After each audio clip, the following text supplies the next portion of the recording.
I have yet to see a single example of Angel Reese being a leader outside of rebounding her own missed layups. What does Angel Reese do? What is her contribution?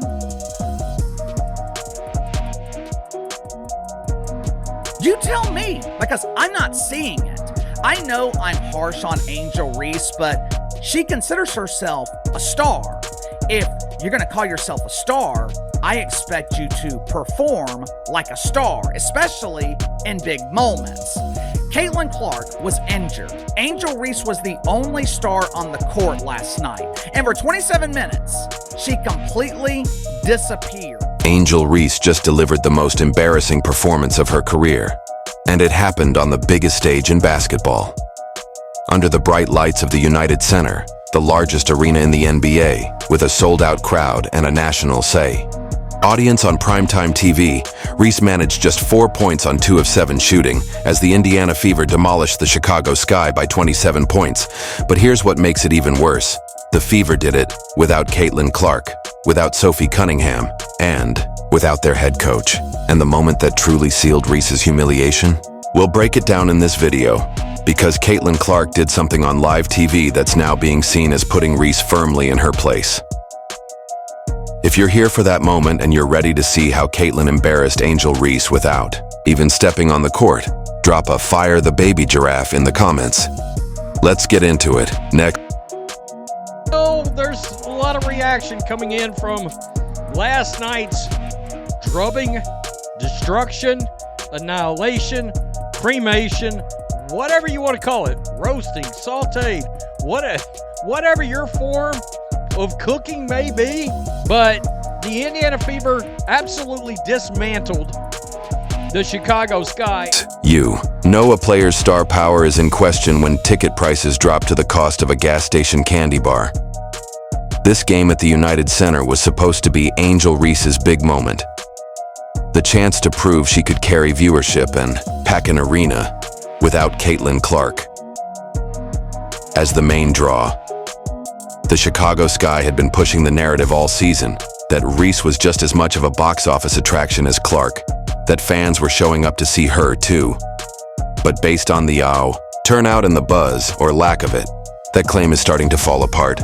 Reese is now quoted as saying, "I'll look back in 20 years and be like, yeah, the reason why we're watching women's basketball is not just because of one person." She refuses to say Caitlin Clark's name.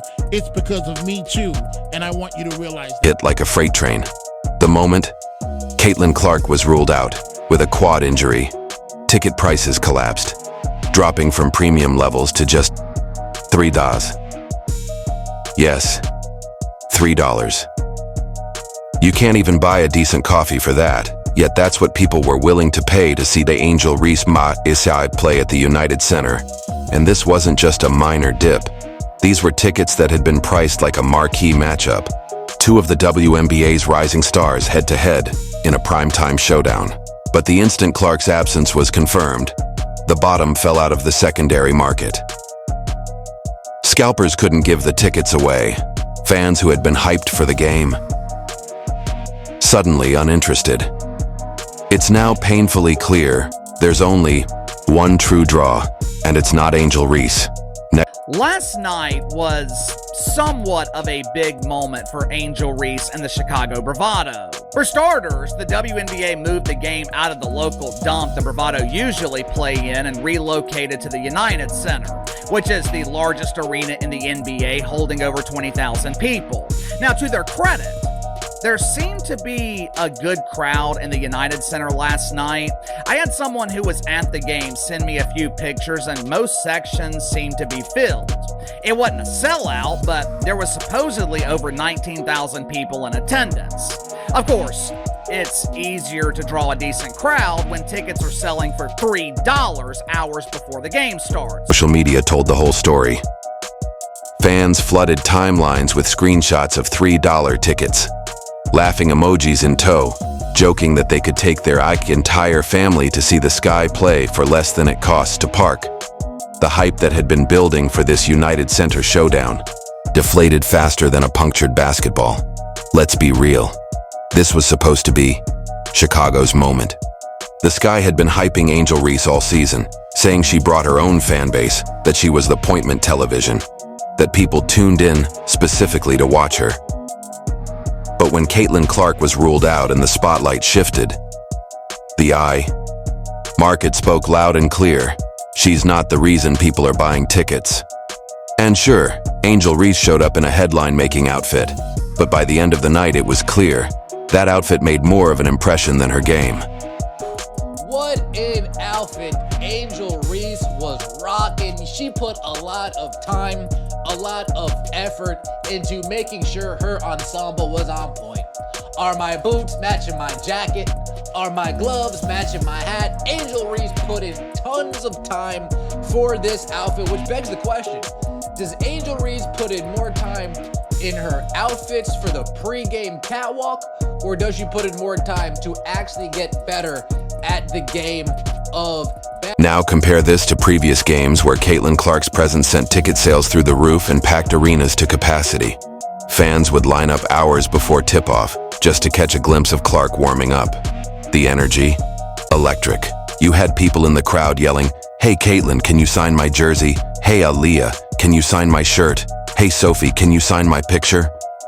There were even kids asking for autographs who weren't even born the last time the Chicago Sky scored this few points in a game. That's not an exaggeration.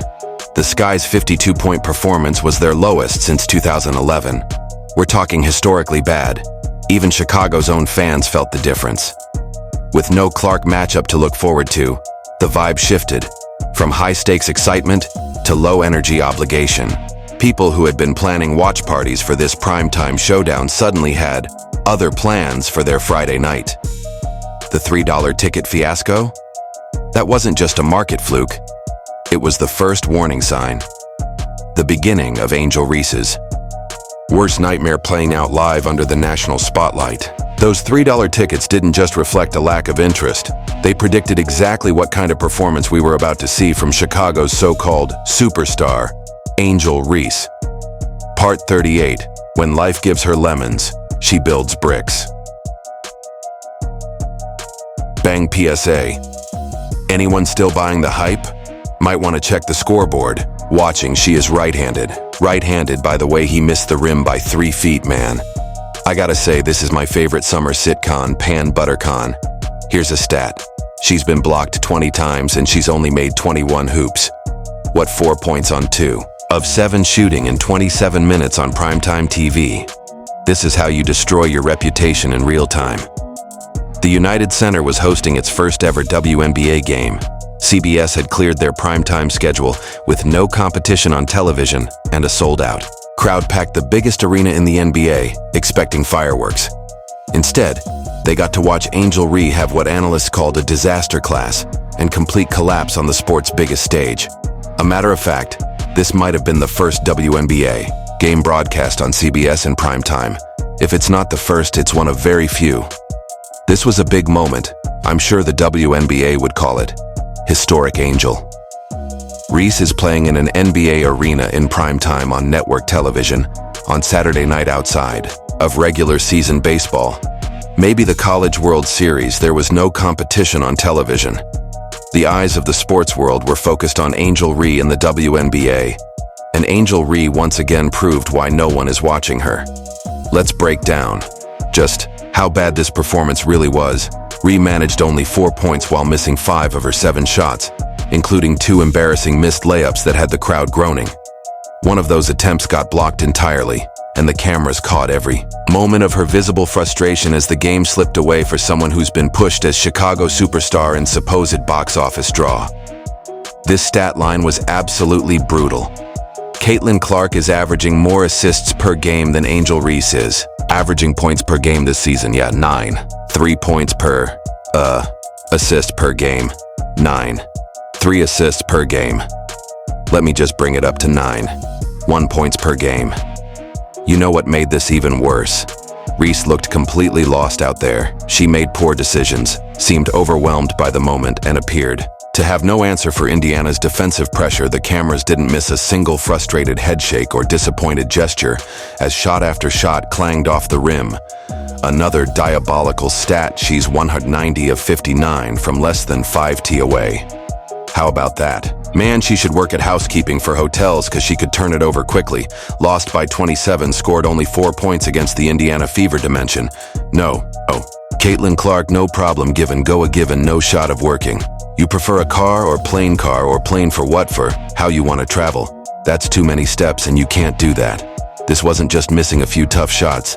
This was a player who looked like she didn't belong on the same court as a professional basketball team. The crowd's reaction told the whole story. What started as excited anticipation from fans who paid good money to see this matchup quickly turned into restless disappointment. You could hear the frustration building as Ree continued to struggle, and by the fourth quarter some fans were already heading for the exits, despite the historic nature of this United Center game. Here's what makes this performance even more embarrassing. Leading up to the game, Ree had been all over social media posting about her celebrity activities and maintaining her usual confident presence online. But when the lights got brightest and the stage got biggest, she completely folded under pressure. What an outfit Angel Reese was rocking. She put a lot of time, a lot of effort into making sure her ensemble was on point. Are my boots matching my jacket? Are my gloves matching my hat? Angel Reese put in tons of time for this outfit, which begs the question, does Angel Reese put in more time in her outfits for the pregame catwalk, or does she put in more time to actually get better at the game of basketball?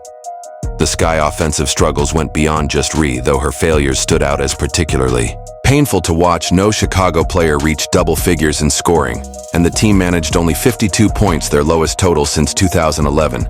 But even in that context of team-wide failure, Reese's performance was the most glaring disappointment. One analyst didn't hold back, stating that Angel Reese once again proved she is nowhere near Caitlin Clark's level. This wasn't just a bad game. It was a complete collapse on the biggest stage women's basketball had to offer. The Fever took full advantage of this meltdown without even needing their best player on the court. But unfortunately, Angel Reese brought her outfit and left her game at home.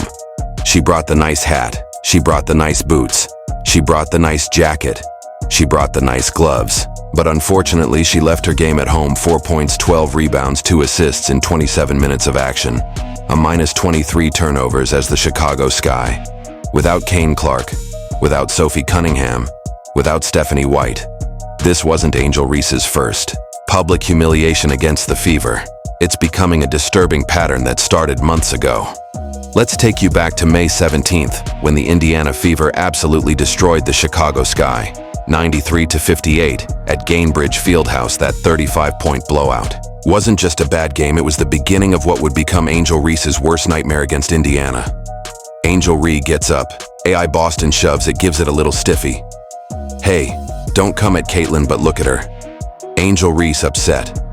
Oh my gosh. Hey man, this was hilarious. Look, Angel Reese was pissed. Look at her, she was still going out there a little bit. Look, took the jersey out. What's going on? Look, during that May matchup, Reese tried to get physical with Caitlin Clark, attempting to intimidate her and throw her off her game. You could see Reese getting increasingly aggressive, making contact whenever possible, trying to establish some kind of dominance over Clark, but her tactics completely backfired as the Fever cruised to one of the most lopsided victories in WNBA history. Here's what makes this pattern so damaging for Reese's reputation. The May embarrassment wasn't an isolated incident.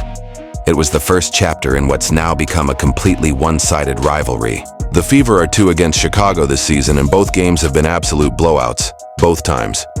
Reese has been the common denominator in these failures. I thought Angel Reese and Caitlin Clark were cool, but I don't know, man, the way Angel got up, she was like, Wow. Look at that, look at her. Oh, I mean, she was getting after it, fam. Oh my goodness. Now the funny thing is, was Caitlin Clark sniffing, walking away. Hold on. Let me see if I can get a good angle. Oh yeah, look, watch Caitlin Clark face. Right here, watch this. Laughter, fan reactions tell the whole story. Social media is flooded with side-by-side comparisons of both games, highlighting how Reese has consistently underperformed when facing Indiana. Comments range from questioning her ability to perform under pressure to straight-up mocking her attempts to compete with Clark in the Fever. The 35-point loss in May, followed by this 27-point disaster at the United Center, shows a clear pattern. Reese's confidence seems to completely crumble whenever she faces Indiana. Her aggressive tactics don't work. Her shooting falls apart, and she looks lost on the court. So how did Clark put Reese in her place on live TV? Let's check this out. Pac is winding down. You gotta close out with a hand up. Her hands were down, and Howard knocked it down, and that is a travel re-drags the pivot foot. Gives the ball back to Indiana 8 to shoot. Boston this time, working against re-pivot, puts it up. What we're ancient in the corner, flips it up top. Boston, other side, McDonald, another 3. I'm loving it. The Fever's ball movement told the whole story about their superior basketball fundamentals. They recorded 20 assists on 27 made field goals, which shows a team-first mentality that Chicago simply couldn't match. Every possession looked smooth and purposeful, while the sky appeared chaotic and disjointed on the other end. Acting head coach Austin Kelly deserves major credit for keeping this team focused and executing their game plan without missing a beat. Kelly stepped in for Stephanie White, and the team never skipped a beat, showing the depth and professionalism throughout Indiana's entire organization. Kelly emphasized defense after the game, stating, "Our best defense is when our offense is clicking." Great job, all right, great job. Thanks, Daddy. How are you? Hey, it started for us on the defensive end. We set the tone from the jump and never looked back, all right. Their starters 8 for 29 from the field. Hell yeah, hell of a job. Great attention to detail. That's less than 30%. We held them 32% for the game. Natasha Howard contributed 13 efficient points, while Aaliyah Boston added 11 points, 5 rebounds, and 5 assists. Even Lexi Hull reached a career milestone, surpassing 500 career points during the blowout. The balanced scoring and contributions from every player on the court demonstrated just how deep this Fever roster really is. The Fever held Chicago to just 52 points through lockdown defense and smart rotations. They forced turnovers, contested every shot, and made the sky work for every single point. They managed to score all right. Great job there. All right, we won the boards, all right. And you know, they're a second chance points team, all right? And we won that area as well. Taking away their strengths was something that we did a great job of. All right. Just extremely proud of y'all. We stayed locked in. We stayed together. We executed the scout at a very high level. Just multiple levels of effort, and everything that we've asked of you today, we put it in there. And from now, again, stacking days, building on those moments where we're stringing those possessions together, right? Building on those great possessions on defense and on offense. Great job, though. High level. This win proved the Fever aren't just the Caitlin Clark show. They're a legitimate title contender with or without their biggest star on the court. The depth, coaching, and championship mentality displayed in this United Center beatdown sent a clear message to the entire league about Indiana's serious championship aspirations. This United Center performance cemented the narrative that the Fever are ascending while the sky are falling apart. Angel Reese's 4-point disaster on national television showed exactly where this rivalry stands, completely one-sided in Indiana's favor. The Fever's depth and resilience positions them as serious championship contenders heading into 2025, proving they can dominate opponents even without their biggest stars. Caitlin Clark is scheduled for re-evaluation on June 9th and could potentially return as early as Tuesday against the Atlanta Dream. Imagine what happens when Clark rejoins this already dominant Indiana team that doesn't even need her to crush their rivals by 27 points. If you can't wait for Reese's next blooper, the comment fire, the baby giraffe down below. Like, subscribe, and turn on all notifications so you never miss out. Click the video on the screen, and we will see you in the next.